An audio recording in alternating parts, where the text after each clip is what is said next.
So now I want to talk about how we sometimes need to use molecular orbital theory with regards to the pi system of a molecule.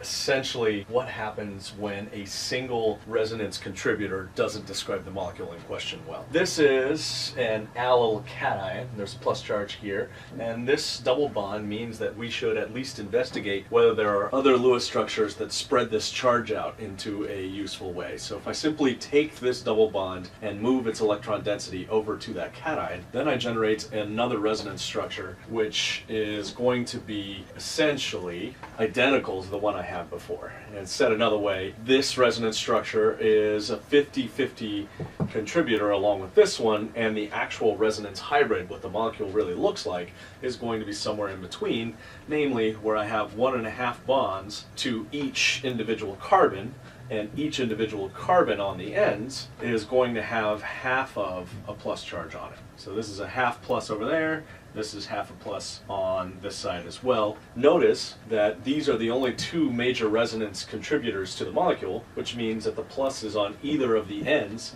but never in the middle. The plus is on either of the ends, but never in the middle. And the middle always has a full octet and always has at least some significant double bond character. This is what we have to do with Lewis structures in order to describe a molecule, even a simple cation, where resonance plays a role. Acetate, almost exactly the same idea, except in this case, of course, I'm dealing with an excess of minus charge. I have too much electron density. I need to push electron density to create a double bond, and when I do so, the double bond that is already present becomes a lone pair. So my new resonance contributor is going to be one where the other oxygen now has a minus on it, and the initial oxygen is now neutral and has a double bond. And once again, each of these resonance contributors is approximately 50%, and so your resonance hybrid will then have half of a minus on each oxygen, a significant amount of double bond character at the carbon in the middle. Said another way, the carbon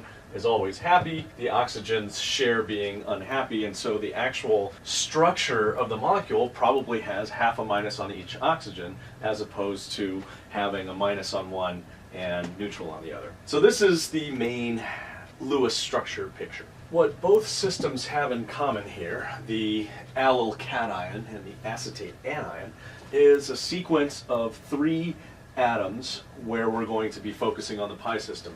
So 3 carbon atoms in the allyl cation case, 2 oxygens and a carbon in the acetate case. But in both cases what we have is 3 atoms in a row, each of which is sp2 hybridized and has an extra p orbital to contribute to the resonance picture or the MO picture, depending on the way you prefer to think about it. So here's the idea. Both systems have 3 p orbitals that will be combined into new molecular orbitals. So each carbon atom here brings a single p orbital, and we can then combine them to create 3 new orbitals. If we have 3 p orbitals, we will always generate 3 pi orbitals. Likewise, even though here we're using the oxygen p orbitals and the carbon p orbitals, it's still a total of 3 p orbitals, and we'll still make 3 molecular orbitals. And it doesn't matter if all of the atoms at the nuclei are carbons, as in this case, or if 2 of them are oxygens and 1 of them is carbon, as in that case. In every situation where we have 3 p orbitals to combine into molecular orbitals, we will always generate the same 3 molecular orbitals. At the bottom level, you're always going to have the case where all of the p orbitals are in phase. At the top level, you're always going to have the case where the p orbitals are explicitly out of phase, strictly alternating. And anywhere you don't have overlap in the phase is going to be a node. So electron density is allowed to exist on each individual atom, but not between the atoms. Whereas in this bottom orbital, electron density is allowed to exist anywhere, including between the atoms. That's why the lowest pi bonding orbital that you generate is always going to be bonding. The lowest molecular orbital you generate by mixing together p orbitals is always going to be a bonding one. It doesn't have any nodes. The electrons are allowed to move freely back and forth. Whereas the next highest energy orbital above that will have a single node. And in the case where we have 3 atoms, where the electrons are never allowed to be is in between the 2. And so this is essentially a non-bonding orbital. You can think of it as being essentially the lone pairs on the oxygen. Then, in the anti-bonding case, the electrons are never allowed to exist between atoms, and therefore it's anti-bonding. It's the highest energy of the 3 orbitals that we generated. Again, if you're working with 3 p orbitals, you will always generate these 3. No nodes, 1 node, two nodes if we're thinking in terms of the total number of nodes that exist between atoms. Obviously, anytime we're using p orbitals, there's always a node on the internuclear axis. So it doesn't matter if we're thinking acetate, those are the 3 orbitals we generate, or alkyl, we generate the same exact 3 orbitals. And again, the lowest is always going to be a bonding orbital, the orbital in the middle is going to be non-bonding in character, and the highest energy orbital is always going to be anti-bonding. So what's different between our two cases? So far they look the same. Well, here I have a plus, and I have only 2 electrons that are participating in the pi system. So this alkyl system has 2 electrons that we need to place into these orbitals. Meanwhile, what's part of the pi system here, where there's a double bond and there's also one of these lone pairs? So what we have in the acetate case is 4 electrons to store away in the pi system. So where do we fill in the alkyl system? Well, we only have 2 electrons, so we're going to fill the lowest energy orbital. And that's it. The lowest energy orbital is filled, which means that the highest molecular orbital is the one where the electrons are essentially allowed to smear across the entire space. Notice that there is a lowest unoccupied molecular orbital.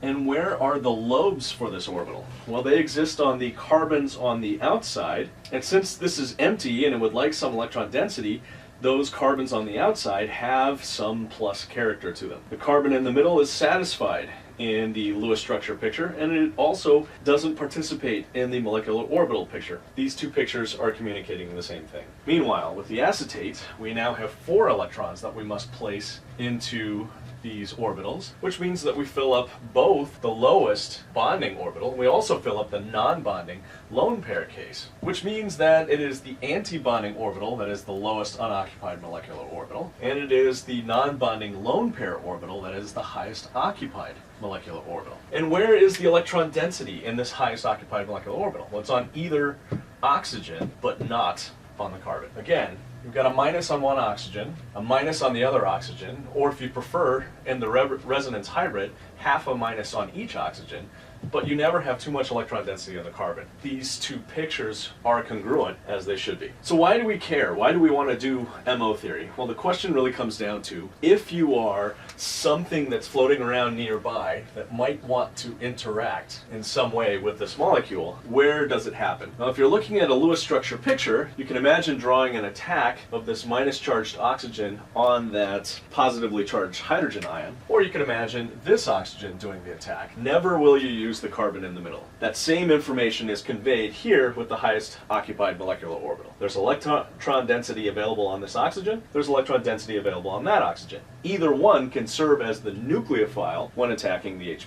The carbon doesn't have electron density, it will not be involved. Over here we have an electrophile, something that wants electron density. So the question is, where will a nucleophile attack? Let's imagine some nucleophile that has a minus charge on it that really wants to make a bond. It has 2 choices. It can either attack this plus, or it can attack this plus. It will never attack the carbon in the middle. Again, the lowest unoccupied molecular orbital tells you have empty orbitals available on the 2 carbon atoms on the outside, but not on the carbon in the middle. Lewis structures and MO pictures convey the same information fundamentally, but in many ways, for complicated reactions, it's easier to see what you need to from the MO picture. So early on in Organic 1, we simply show you both pictures and get you to start generating some of these a little bit, but it isn't really until Organic 2 where you must use MO theory to predict how a reaction will go. Largely in Organic 1, we can get away with using the resonance hybrid to imagine which way a molecule will go. Or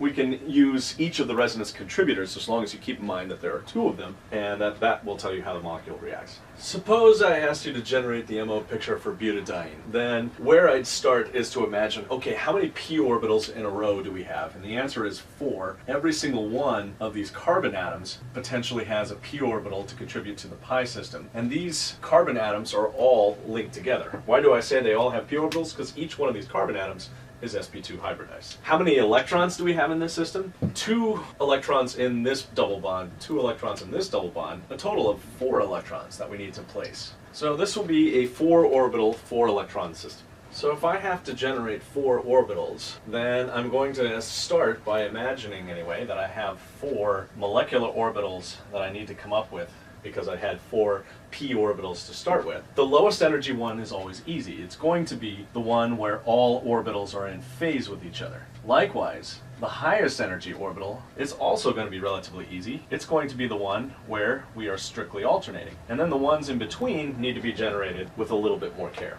So the lowest energy pi orbital is going to be the one where they're all in phase and it has no nodes other than the node on the internuclear axis. The highest energy orbital is going to be strictly alternating, and I can simply count up the total number of nodes in this system once I've decided on phases. So notice again, strictly alternating. How many nodes do I have? Well, I have 1, 2, 3 nodes. 0 nodes, 3 nodes, so obviously this will be 1 node and 2 nodes. So where's that node going to be? Probably in the middle. Where's this node going to be? Let me wait until I have drawn in some orbitals to figure it out. In the meantime, what will this orbital look like? These two have to be in phase with each other, but then these two, because there's a node dividing them from the other two, will end up being out of phase with the other two, but in phase with each other. This is a fully bonding orbital. Everything, the electron is allowed to be anywhere in the molecule, and that's good. Here, it's a mostly bonding orbital. The electron's allowed to be on that side or on that side. Where it won't be is directly in the middle. So what does this orbital look like? Well, I'm going to have now 2 nodes, and I think if you think about it for a little bit, you can convince yourself that the best way to do that is to have this sort of arrangement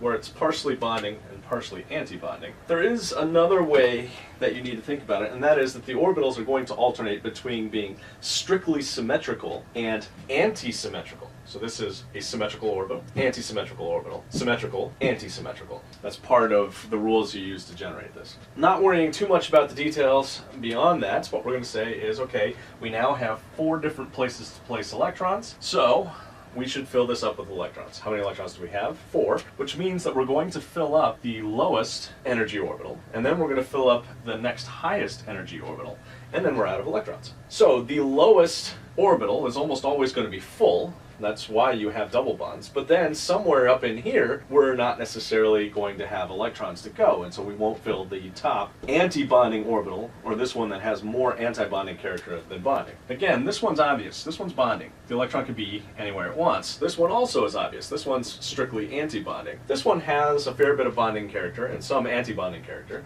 This has more anti-bonding character and some bonding character. But the details here get a little bit more complicated, so we don't worry about them too much. This is full. This one also is full. This is the highest occupied molecular orbital, and this is going to be the lowest unoccupied molecular orbital. Why does it matter? Well, for that, you're going to be thinking about reactions that are outside of the scope of this course, but this then guides the way that this molecule will react. You know that there's electron density available in this orbital to react with other things, and this orbital wants electron density from the outside. So if you know that you're reacting with some thing with electron density, like a nucleophile, you know that this is the orbital you need to think about. If you're reacting with an electrophile, something that wants electron density, then this is the orbital you're going to use. The key skill that you need to have at this point is to be able to generate a diagram that looks like this.